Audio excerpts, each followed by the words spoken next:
In 1959, a group of 10 experienced hikers would set out on a ski hiking expedition in the northern Urals Mountains in the Soviet Union. Their aim was to hike for 14 days from the city of Vizhai to the top of a mountain called Otorten, a hike of 306 kilometers. It was the middle of winter, not exactly the best time to be out in the wilderness of Russia.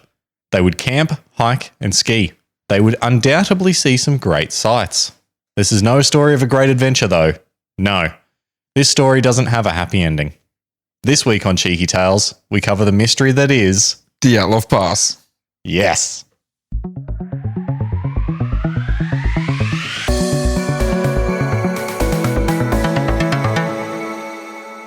Can you pick a happy one? Just No. months now. This is months. Every episode of mine's miserable like- topic. Every Sorry, episode I'm of mine. pretty sure the last episode was enjoyable. No, your topics are lovely. Oh, okay. His topics are miserable. No, this is a great story. The shade is thrown entirely in that direction. This is an awesome story. What was the one I did before? The murdering bloke? Great Fire of London? Great Great Fire in London. That was And a then funny one. And then the whale. Great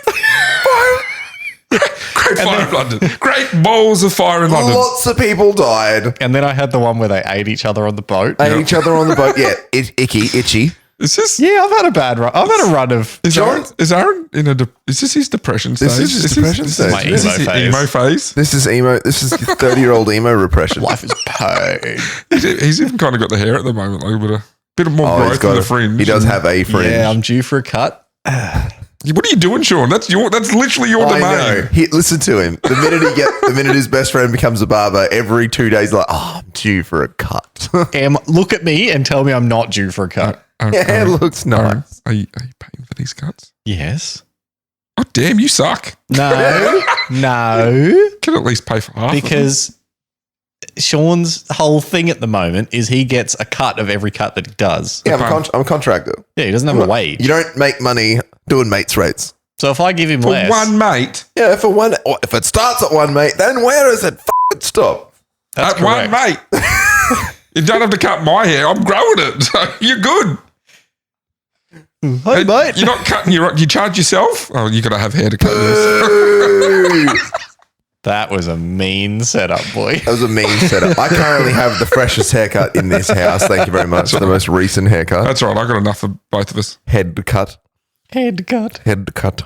Well, yeah, as you so rightly point out, Sean, it's another sad tale of... Nah, this is a good one, boy. Death. This is a good one. Yes, it's death, but this is a good story. It is a good story and potentially solved So, recently as last year. oh really?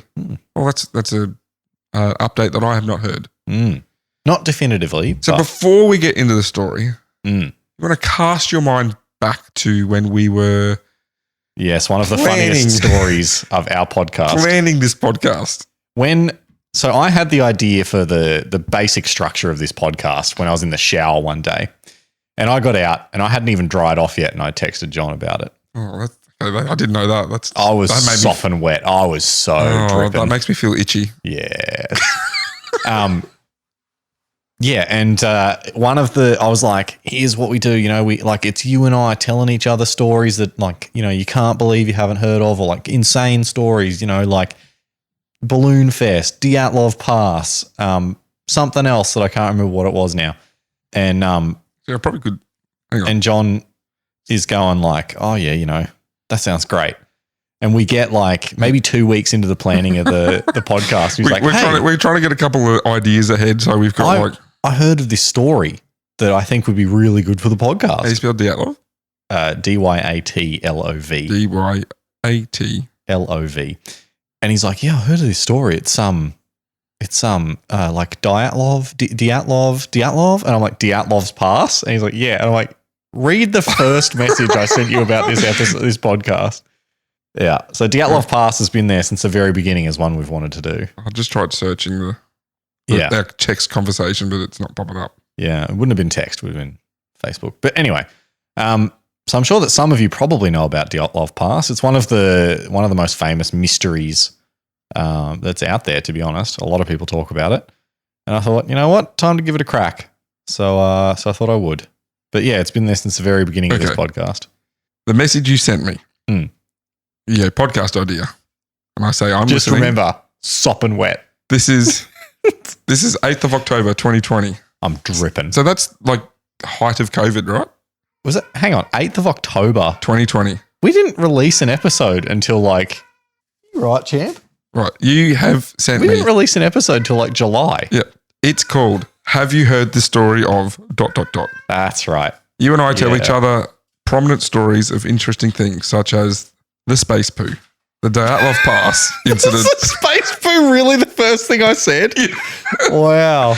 the Dyatlov Pass Incident, the Somerton Man, the full story of Stephen Bradbury, Okay. etc. And I go, I like it. So obviously I the can't other believe person. The space poo was the first thing I said. Yeah. Oh, yep. Okay. So that, and then we just, yep, that's all good. Well, there you go. That's story time in our 50-second episode. I'm looking for when I said it to you. It would have only been like, I think you said it to me in person. Yeah, it's not coming up in the thing. Yeah. Anyway. But yeah, the space poo was the first thing. We have done the space poo, haven't we? We did the space poo. Yeah, and the we space talked wee. about that at one point. Yeah. Yep. I think we talked about it at the space race. Yep. Anyway, so checking off the third of the stories in the original message. The other thing we've got going at the moment at the start of each episode is your cat howling in the background. This is the Yeah. second episode in a row. Look at him. He's He's got going nuts. his little ball. Now he's going to go and drop it somewhere and be like, someone throw this thing. Yeah. There he goes. I think Sean's getting ahead of the story. He's like deep in the Sean's so deep in the tired. lore. I'm also very tired, but this is how I keep up. I get ahead of the story. I make sure I go over some specific things so I can jump in and and Well, I am very tired. We are 7 minutes in to just 8 minutes now into talking about Anyway. our podcast history. So I am Aaron, storyteller this week. We've got John, my listener extraordinaire and co-host, and we have our producer Sean, who is very tired and ready for some, I'm sure, insightful comments. And winks. Mostly 40 of them. All right, So boy. for Sean's benefit, let's crack on. Take me by the hand. Lead me up the path. Could have gone with pass. Yeah, Yeah, it's too low hanging. 2 on the nose. 2 on the nose. 2 on the nose. Show me the lights. Tell me the story. Ooh, good reference. Thank you. What was the point of the hike? So the first question I'm sure many people are asking themselves after that introduction is, why would they be out there anyway? Oh, I thought it might have been, did we pronounce Dyatlov properly? Well, yes, we did. The answer to why were they there is to get the highest certification in hiking. No. Certification. What Certification? did I say last episode? Resistance? No. Resistance. Resistance, yeah. You also kept. I didn't say it in the last episode, but you kept saying. What was You the kept bloke's saying name? Vincenzo. Vincenzo. Vincenzo. Vincenzo. Vincenzo. Whatever. Vincenzo. I'm English, not French. Vincenzo. He was Italian. Whatever. Once again, you are English. You're not, though. You're Australian. I'm Australian, mate. Picture yourself looking at your English passport. Old, Picture yourself listening to the English language. old Vincy Ferrari. Oh, do you have any idea how many times at the freaking at the army band that Sam will get me? Picture yourself looking at your music. I'm like, shut up, shut up. Yes, it's gone to the Yourself real looking at world. your music, It's in the music real sheet. world. Yeah, it's in the real world. So yeah, they were out there to get the highest certification in hiking that was offered in the Soviet Union. Picture yourself looking at a certificate. Igor Dyatlov, for whom the event is now named, Yes. organised a group Sorry, of 10 what was his hikers. first name? Igor. Igor. Thank you. Igor. I gouge. He organised a group of 10 hikers in January of 1959. Igor was a radio engineering student at the Ural Polytechnical Institute and already had a grade 2 hiking certification with plenty of ski tour experience in his bag already. What year are we in again? 1959. Thank you. He wanted to gain his grade 3 certification, which required a hike. Certification. Required a hike of over 300 kilometres. And so he would need a team to complete this. That's a big hike. How long do you reckon it would take you to hike 300 kilometres? They were supposed to take 14 days. Don't worry about going up mountains. Just go for a 300 kilometre walk. How long do you reckon it'd take you? At least 14 days. Oh, here we go. Sean's going to be like, in the army, I walk 300 Ks a day. No, I'm not. I was doing some maths in my head. Did Well, you how do long- Did you do the Kokoda Trail up in is it Sunshine Coast Hinterlands where they have it? No. Okay. The Kokoda. They've got a Kokoda experience. Okay. Yeah, so they call the Kokoda Challenge. It's a youth program that they do, and they do it often as a lead into actually going and doing the Kokoda Trail. It's wonderful. Right. Okay. Sorry, were you just about to pay me out for that? Yes, I was. Shut down. Each of the 10 people selected for the hike had a grade 2 certification. Certification. So would all move up to grade 3 when they Certification. returned. Yep.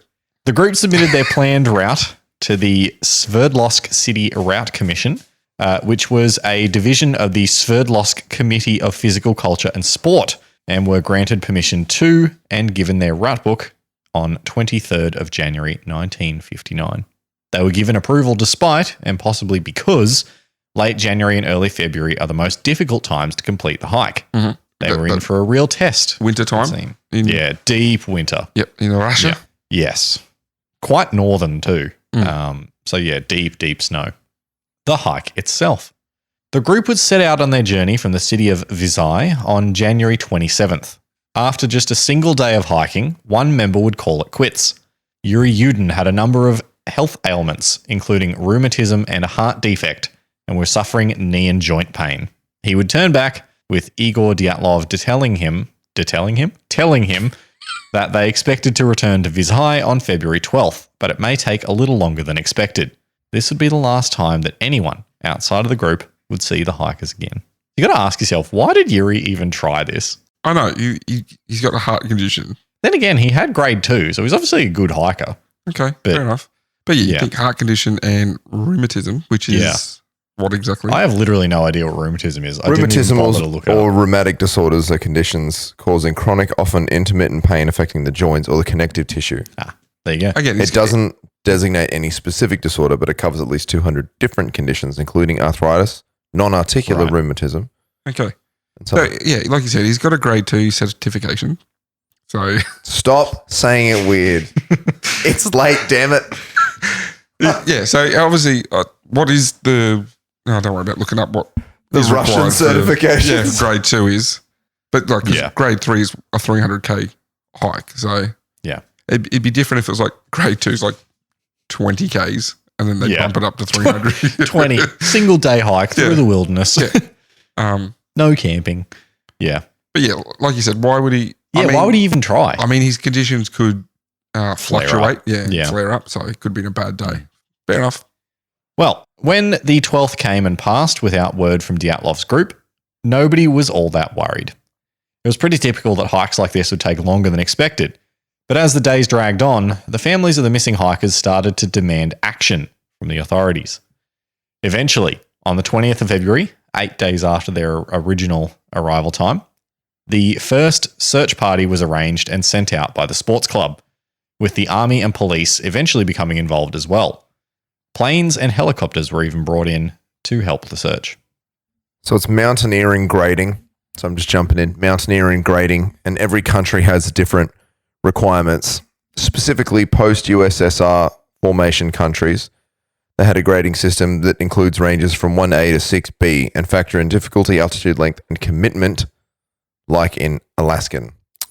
At the time, certificate 3 or grade 3 was the highest you could achieve in the Soviet Union, so they had grade 2, which, let's go 2A, which is an ascent of more than 500 meters on a peak between 2,000 and 6,000 meters, or traverse at this height on rock, snow or ice with rock pitches of up to 2 and or snow and ice sections of up to 100 meters. And then they're going for grade 3, ascent of a peak more than 2,500 to 6,500, or traverse at this height on rock, snow and ice, route length up to 600 meters with long passages of rock and ice. There you go. It also had to be a 300k hike. It has nothing to do here about going 300 kilometers. Well, whatever I read said 300. Yeah. I'm going to say grade 2 is 20. Yeah. 20Ks. Sure. 20Ks. Yep. On February 26th, so that is 14 days after they were originally supposed to arrive and 6 days after the start of the search. Or a fortnight or one Cheeky Tales period. Yep. Yeah. The group's tent was found abandoned and badly damaged on the slope of a mountain nearby to Otorten. It still had most of the hikers' belongings inside. This is where things started to get weird. How far into the 300 Ks is this? They were about 10 Ks from O'Torton, from what I read. And that was their destination? Yeah. So 290. It was 300 on their return, so it was about 140. Right. Okay, yep. So first of all, the tent had been cut open from the inside. Mm. And there were footprints leading away towards a small forest about 1.5 kilometres from the tent. The searchers would follow the footprints, which, from what I read, they disappeared. Like the footprints disappeared about 500 metres away from the tent. Like they'd just been obscured. And they found the first 2 bodies next to the remnants of a fire. Those of hikers Yuri Doroshenko and Georgy Krivonishenko. There you go. Curiously, despite the negative 30 degree temperatures, that's negative 30 Celsius. Oh, damn. Yeah. Both bodies were found without their clothes. That'd be almost negative 30 Fahrenheit too, wouldn't it? Neg 40 is where they join. Pretty close. Yeah, neg 40 Celsius and neg 40 Fahrenheit are the same. Nearby trees also had broken branches up to about 5 meters, which the investigators thought might have been caused by the hikers climbing the tree to get a look at something. When the trees were investigated, they were found to have traces of human skin on the bark, so that supports that theory. Mm. So all this stuff that they're finding.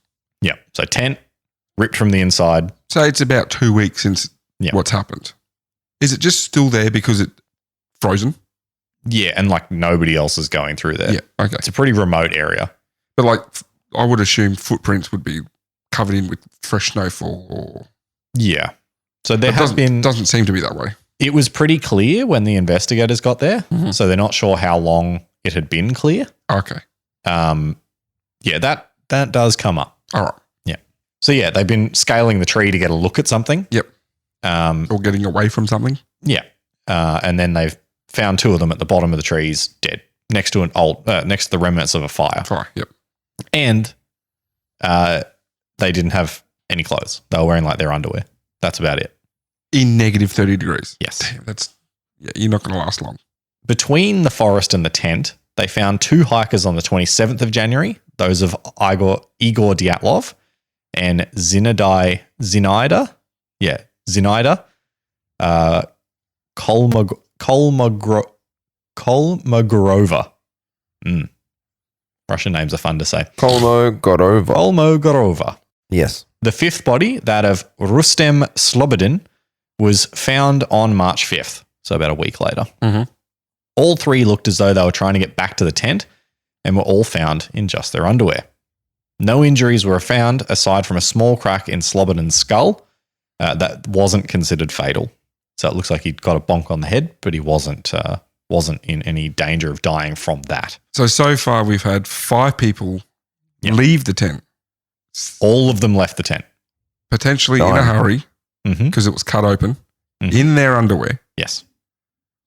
Not necessarily started in their underwear though. Yes. Okay. Yep. But they were, All 5 hikers that had been found were given a medical examination and were found to have died from hypothermia. The lack of clothing was attributed to paradoxical undressing, a phenomenon caused by nerves being overwhelmed and damaged as the body's core temperature drops, causing the brain to feel an overwhelming sense of heat, which causes the victim to strip off their clothes, making the freezing happen all the faster. Now, this is being discovered, like I'm telling that bit in the timeline. Mm-hmm. So this is March 5th. They've done a medical examination immediately and they've gone, they all died of hypothermia. They didn't have their clothes. Must have been paradoxical undressing. Have I told you about the time I applied to go to Antarctica for work? Yes. You've mentioned it on this podcast too. Have I? Okay, yeah. I've come close a few times myself, actually. I'd love to go. I just remember the questionnaire that you do in applying. Like, if you do a job and you come back in and you forget tools out there, but you've already taken off your thermal clothing, do you go back out? And it's like, well, no, because you need to have thermals on all the time. Yeah. Even if it's just to run back out and grab something, no. Yeah. Big no-no. I've had a few of my friends go down and do that. It's pretty cool. Yeah. I reckon I would enjoy it. I think the fact that you're down there for 6 months is a pretty hectic. At least. Yeah. It's a pretty hectic amount of time to commit.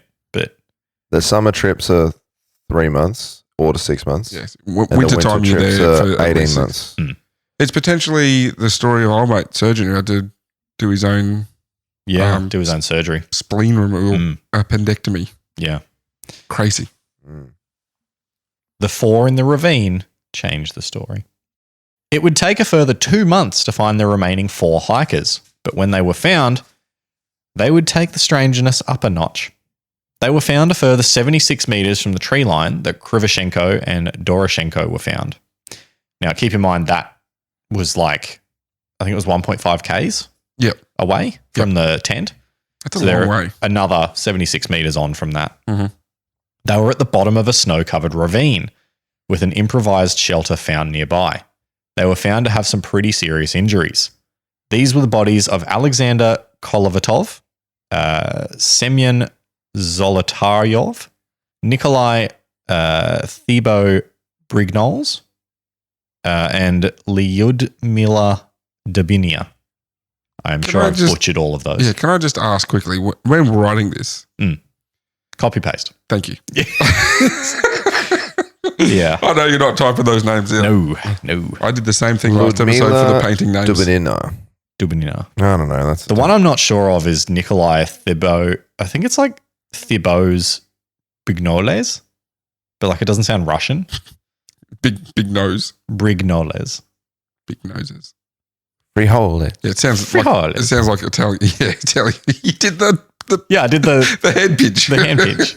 For the word frijoles, which is a Spanish word for refried beans.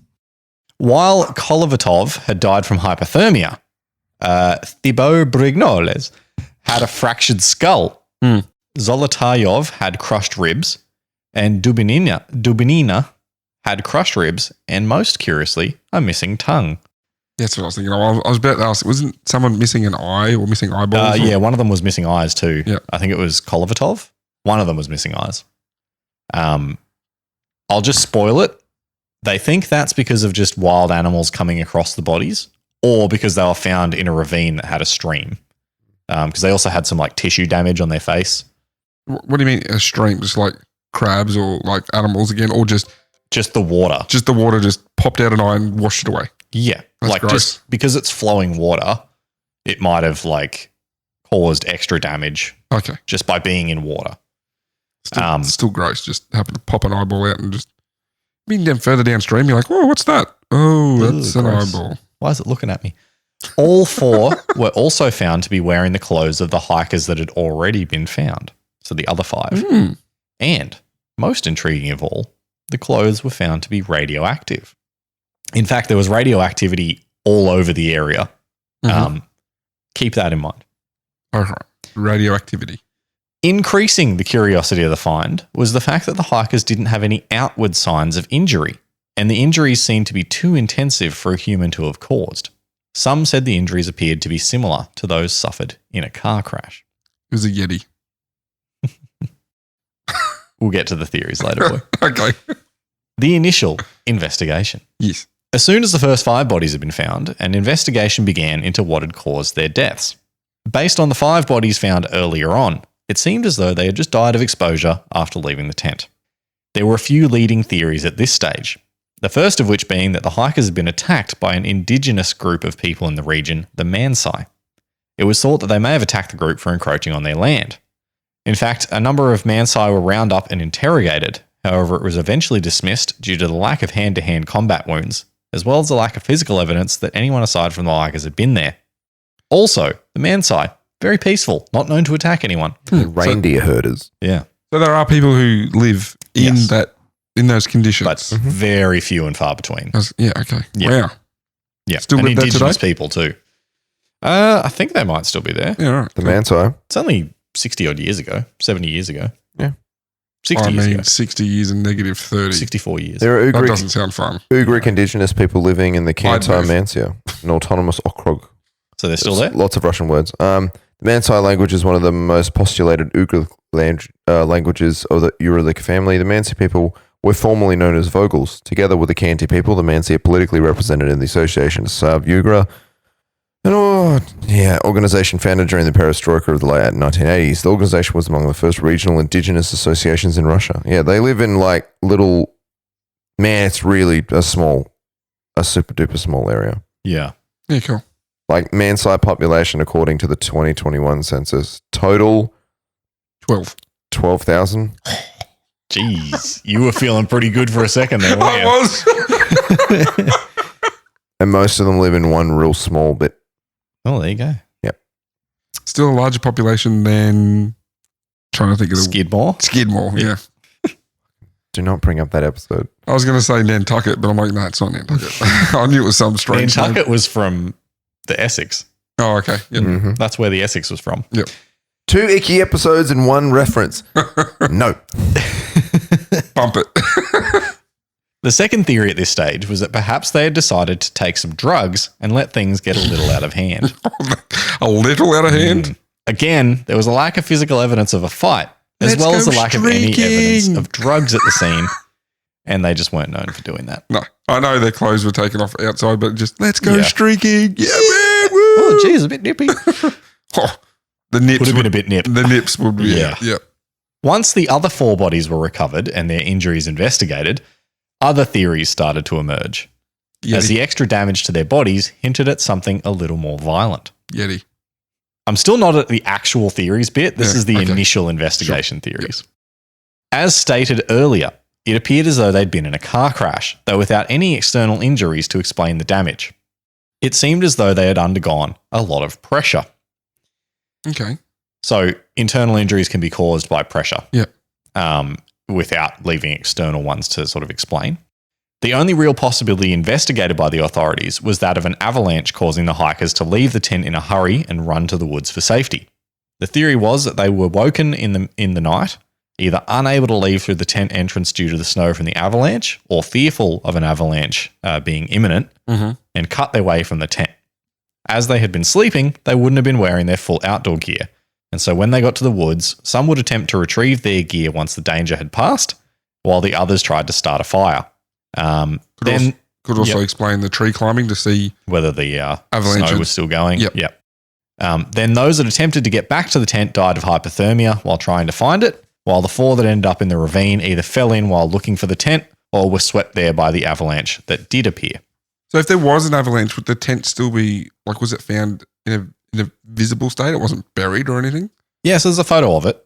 It was found, like, it had snow on it and it was kind of flattened. But not like an avalanche. It wasn't underneath. Yeah. No. The problem with the avalanche theory, though, was that the investigators didn't find any evidence of an avalanche occurring. There were none of the telltale signs, like debris and material swept all over the place, it'd be, the trees would be like kind of pushed over as well type of thing. Avalanches generally don't affect established trees. Yeah, okay. There were none of the telltale signs, like the debris and materials swept all over the place, nor were the bodies covered in thick snow between the woods and the tent. Over 100 other expeditions were completed during the time of the investigation, and none reported avalanches or the conditions that would create them. Additionally, it was thought that Dyatlov and the other hikers were far too experienced to camp in a position likely to be affected by an avalanche, and would likely have chosen the spot for their tent based on the flatness of the land around. Due to the lack of evidence, the investigators would conclude that an unknown compelling force caused the hikers to leave their tent and seek shelter in the tree line. So that's a line that you hear quite often when you're talking about the Dyatlov Pass is an unknown compelling force. Yep. So what's your gut feel at this stage? We're about to get into the... I can't get gut feel because I kind of know some of the theories. Yeah. I don't want to give it away. All right, Sean, you also have read everything, haven't you? I've read stuff. Yeah, okay. So I can't get a gut check from either of the people. I vote for abominable snow. A Yeti. Yeah, Yeti. Abominable snowman. Got it wrong too. Monsters Inc. Okay, you say that. I'll say aliens. Cool. It's always aliens. Yeah. Aliens. Alien. That is a real... I didn't realize that was a real dude. Yeah. I just thought it was like from a movie or something. It's a real show on the History Channel. Yeah. Anyway, that's a real show on the History That's a Channel. whole nother story. The aliens guy.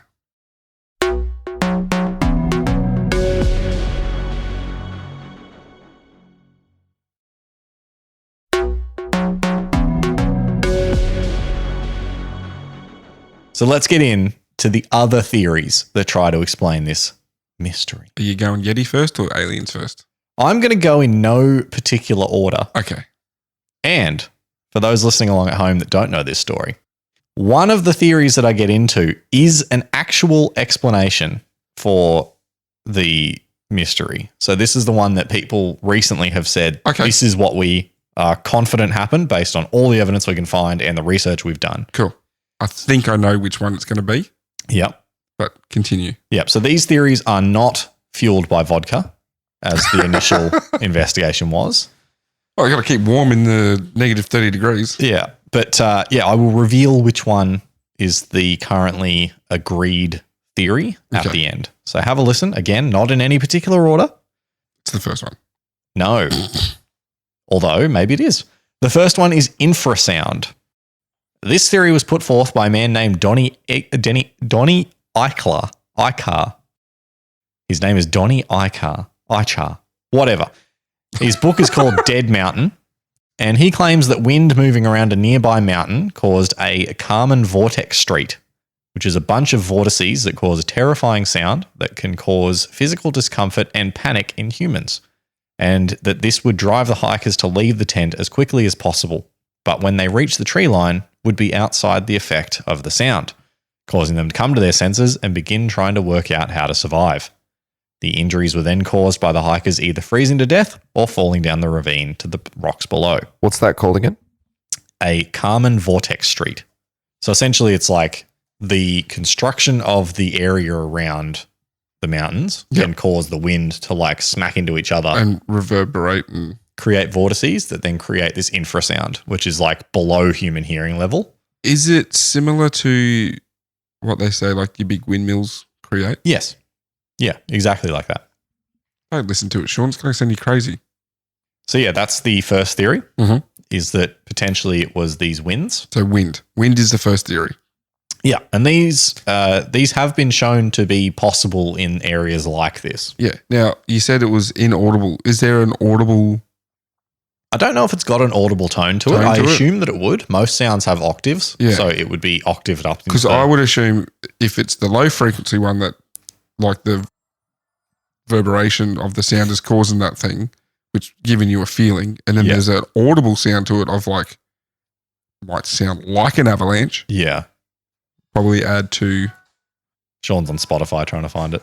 Probably add to the terror of like, you know, because they might be thinking, well, they already said like they're camped in a flood area. So, but maybe if you hear something that sounds like an avalanche, you're not going to go, I don't think that's an avalanche. Yeah. Actually, we're on a flat piece of land. Yeah, no. And if you're already being affected by the vibrations of the wind and stuff like that. So. The second theory is wind again, but this time katabatic wind. It was wind from inside the people's bodies. Someone ripped a huge fart and they couldn't stand the smell. That's how they had to cut themselves out of the tent. Igor, told you not to eat all the beans. No, similar to the previous theory, katabatic winds are considered a possibility for the hikers' retreat from the tent. Katabatic winds are rare and can be extremely violent and happen when high-density air is dragged down a slope by the force of gravity. They can reach up to cyclonic speeds.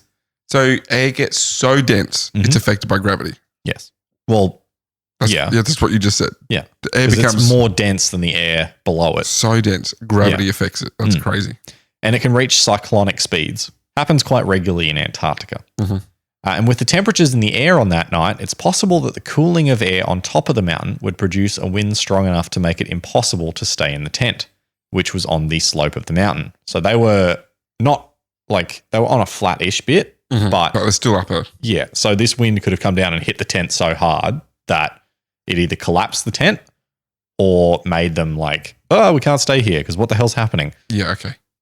The hikers would have then cut their way out of the tent, covered it with snow to make it safe to find later on. Yep. Ran to the tree line and then again make temporary shelters, you know, fall down the ravine, blah, blah, blah. The cause of death, falling in the ravine, hypothermia, that's not changing. No. It's why they're leaving the tent. Why were they out of the tent in their undies? Yeah. How big is said tent? Because every time you say tent, I'm thinking it's a 10-person tent. It's a 10-person. I'm thinking like a little 4-person But it's a 10-person tent from the 1950s. Yeah, so it's probably the size of what, like a 4-man tent now. But no, it's not that. It's just that it would have been very simple and rectangular in construction. Yeah. It's not like a fancy hiking tent. When you see the photo, it is literally just a rectangular tent. Yeah, okay. Yeah. There is actually a little bit of supporting evidence for this one. There was a light left on the tent found by the investigators. So as if they had left and were trying to find it on the way back. Climbing the tree. Where's that light? Which also supports the fact that the footprints are not indicative of anybody running. They were moving at a normal pace. Okay, yep. Theory 3, an avalanche. Again, the avalanche theory isn't quite dead, as there was a specific kind of avalanche known as a slab avalanche. So a glacier? No. There are 2 types of avalanche. Sure. And the first is probably the one you think of, which is called a loose snow avalanche. Mm-hmm. So loose snow avalanches occur when a small amount of snow starts to fall and then picks up other snow, causes it to start moving. That gathers. And it snowballs. Yes, but not in a ball. No. And then that just picks up pace into a much bigger avalanche. A slab avalanche, on the other hand, happens when an entire slab of snow starts moving on top of another layer of snow or the ground all at once. Generally, they're caused when you've got like layered snow and a layer on the bottom is either melting or is weaker than the layer on top. And so then just gives way and everything moves at once. Yeah, right. They're much more dangerous. That sounds terrifying. Yeah, the immediacy of it is pretty crazy. Yeah. When you see them, it's scary because the footage of them is just like, it's the side of a mountain snow moving. Goes. Yeah. Yeah. The slab avalanche theory gained momentum. Get it? No, I don't get it. Can you please explain? No. During a 2015 reinvestigation by the Investigative Committee of the Russian Federation, in which they reviewed the evidence of the original investigation.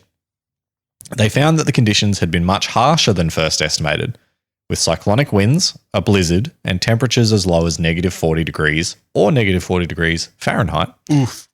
So that's the point where they meet. That's cold. Yeah. I was at hockey grounds this morning. It was like not negative, it was like 0.3, and I'm like, this is cold. Yeah. It's like imagine 40 below that. I know, that's crazy. Yeah. The investigators who arrived at the scene in 1959 were 3 weeks after the incident, and so hadn't considered the harshness of the conditions at the time. When they got there, it was quite calm, peaceful.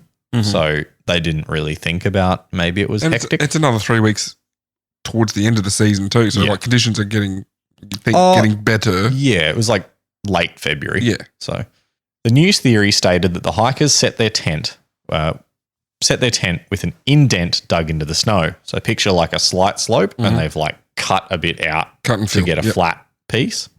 And then overnight, the snow started to build up on the upward side of the slope due to the wind and snowfall, which in turn created a heavier load on the layer of snow that had been weakened by the indent they dug. Eventually, the weight of the snow exceeded the friction capacity of the layer of snow underneath, and the slab avalanche hit the tent. The group cut the tent in panic and ran to the trees for safety, or as the footprints suggested, walked to safety. As in the other theories, this then led to their deaths from hypothermia and the injuries from falling in the ravine. In 2021, a research group would look to prove that the slab avalanche theory was possible in this area and found that on slopes as low as 30 degrees, a slab avalanche could occur. During an expedition to the area in 2021, it was found that there were numerous slopes of 30 degrees in the area, and other expeditions in the area have documented slab avalanches. An expedition in 2022 also found that the evidence of a slab avalanche can be covered by new snowfall in less than an hour, which dispels the earlier evidence that showed no signs of an avalanche. So that's the one that's considered to be... That's the one. I should have just put it at the end, but well, it's a very compelling argument. You gave the date that they found this evidence last year. You've already said that. I should have put it last. Yeah. Oh, well. Slab avalanche. Okay, I'm going to have to link dump the video. Let's find a video of a slab avalanche and link dump it because I want to see that. Yeah. Let's get through the other fun theories though. Okay. Yeti is nexty. This one though is sex gone wrong. Some theorize that the group was doing the sex and that jealousy caused a fight to break out that caused them to exit the tent to fight. All 9 of them? Yep. -3. Okay. Yep. This is as ridiculous as it sounds and also isn't supported by the lack of hand-to-hand injuries. There was also no reported interest between any of the hikers outside of casual flirting, though I guess this could develop over the weeks in the snow. And now, the Yeti. Another classic example of cryptids gone wild. This theory states that the group was attacked by a Yeti. Again, there is literally no evidence to support this, including the fact that I can't imagine a Yeti would stick around to cover its tracks. No, Yetis are smart. They could do that. There was no Yeti footprints? Yeah, covering its tracks. They're clever. That's how they've hidden. They've been hidden from us for so long. You know what? Yeti confirmed. Aliens. That's right. It's the father of all theories. Aliens. Some other hikers in the area reported strange orbs of orange light in the sky, which couldn't be identified. They didn't act like aeroplanes, and they didn't seem to move at all.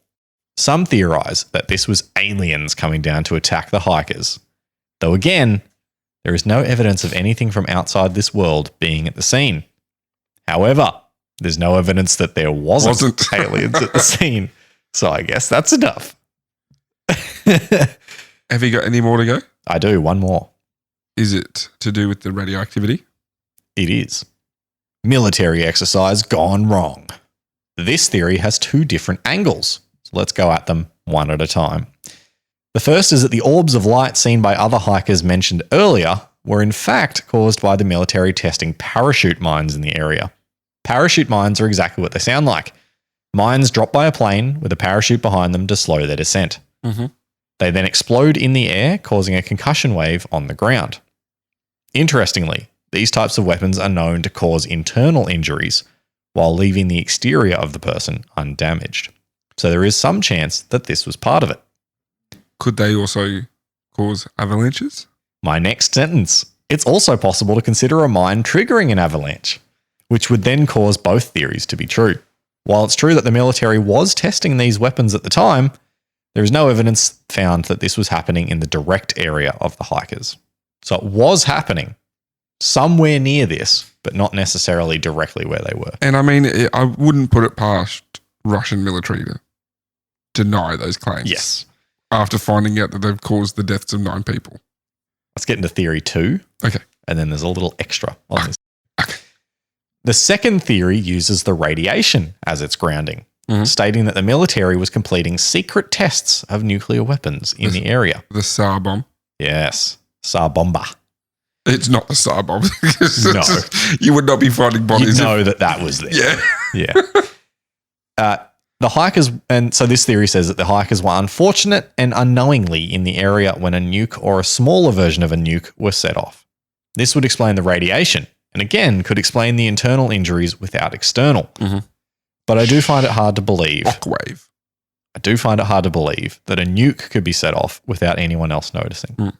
It should also be said that the radiation found at the site was of very low level and harmless, and that some have theorized that this was in fact from old glow-in-the-dark material used in watches and other instruments.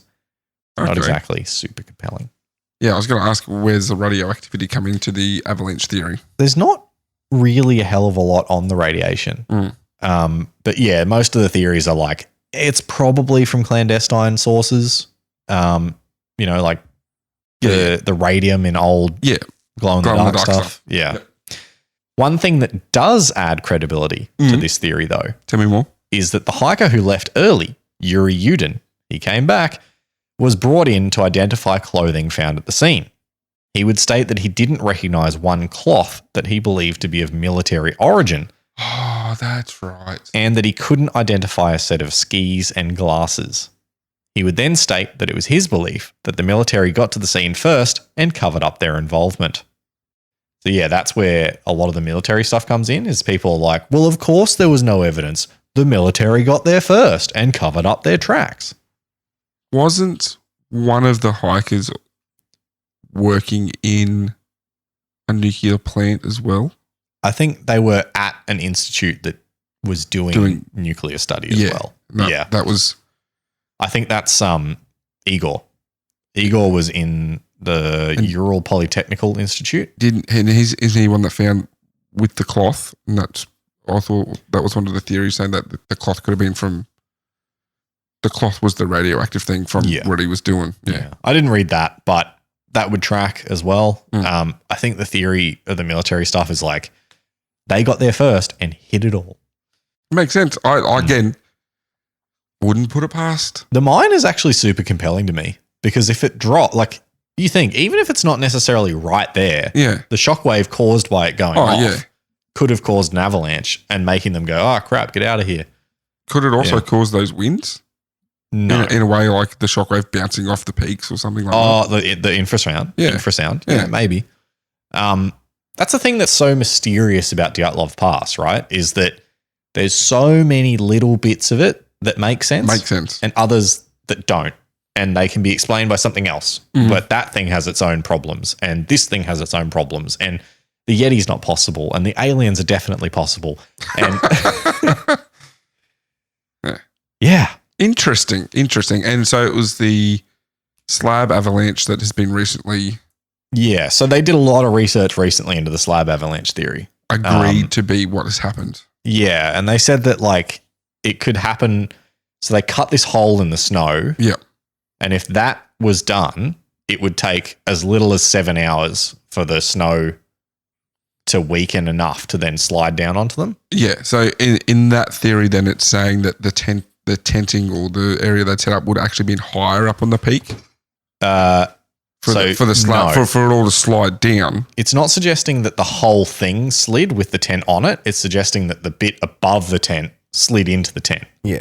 Oh, okay. Yeah. And that would then push the tent down. Yeah, enough to push the tent to make them go, we need to get out of this tent. Yeah. But then why would it, I would assume that it would still be covered by snow. Well, not necessarily. Not covered, yeah. The slab could have kept going when the tent stopped and then slid off it. Yeah, okay. All right. Yeah. And then, like, the way that snow behaves is really weird. So, like sand. Yeah. It may have moved off of it again or, you know. Strange. Just sounds like they are very unlucky because you said in the 3 weeks afterwards for the investigation, there was 100 successful expeditions out there. No, that was after the... Not in 3 weeks. They were found. Oh. Yeah. Yeah, after they were found. But still, that's a lot. Yeah. And then for this one night to whatever happened. Yeah. But yeah, I mean, even the slab avalanche theory, the people that researched it said, hey, this is not definitive. There's actually no proof of any theory. All of them have holes. Yeah, the slab avalanche just explains injuries and the pressure put on the tent, potentially. Yep. Not necessarily the reasoning behind anything. Yeah. And there's also no evidence that it was a slab avalanche. It just explains it, you know? So, yeah, there's so many pieces to this that are just so tantalizingly close. It's going to be one of those mysteries that probably go unsolved. Yeah. Forever. What happened at Dyatlov Pass? Yeah. So there is a place called Dyatlov Pass. It is not where the tent was found. Oh, it's not? No, it's like 150 meters away or something. Okay. Like, in the ravine. Yeah. It's like they named something, but it wasn't the place. Maybe not 150 meters, but like it's not the place. Yeah. Yeah. But yeah, that is Dyatlov Pass. Yeah, right. Okay. So I guess out of the 4 things we mentioned when we initially discussed this podcast, we've just got Stephen Bradbury to do. Yep. A sports one.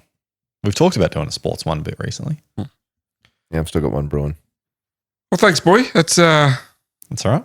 Good for me to revisit a story I've heard before and hear the update. What did you think, Sean? You've never heard that one? No, I've never heard of that one before. Oh, really? Yeah, completely new.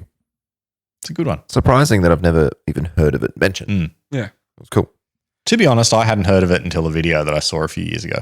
So I hadn't heard of it until a podcast I listened to a couple of years ago. So good story. Thanks, boy. I can get back onto listening to new podcasts again. I got a new headset for my motorcycle helmet that's now loud enough that I can actually hear the damn podcast. Well, for those of you who have social media, hit us up on @CheekyTalesPod. Facebook, Twitter, and Instagram is where you'll find us with that handle. Please give us a share. Share us with a friend who likes mysteries or maybe just likes good stories. Maybe they like happy, fun stories. Maybe they like sad, depressing ones like mine. Maybe they like snow. Maybe they like puns. Yes. Share us with a friend who likes terrible fun. Terrible fun. Share us with a friend that likes consistent and awful jokes. Yeah. That keep going. Share us with a friend who likes inside jokes and tell them to start at the first episode. Picture yourself looking at your friend. sharing the podcast. I do like this third person view of our lives we've got now. It's out of control. I say it so often. Picture yourself. Picture yourself looking at it. I keep saying it. It's become part of my vernacular, and I'm not happy with it. The best bit about it is that I heard you say it. I could have just let it pass. I could have just let it go through to the keeper, and we'd never say anything about it again. Now it's a thing forever. Oh, I love it. All right. Right, thank you for sharing that story with us, boy, and with me and the Chiquitos. I want some Chiquitos. Can I say one final comment on this story? You can. They spent the majority of their time skiing, not hiking, but they're cross-country skiing. Cross-country skiing, yeah. It bugged me the whole time. I watched something today and somebody was like, I have to apologize to cross-country skiers. It's not just glorified walking. I don't know where I heard that, but it was the funniest thing I've ever heard. Anyway, let's wrap it up. Good night, guys. Bye. Good night. Bye. Good night, podcast world.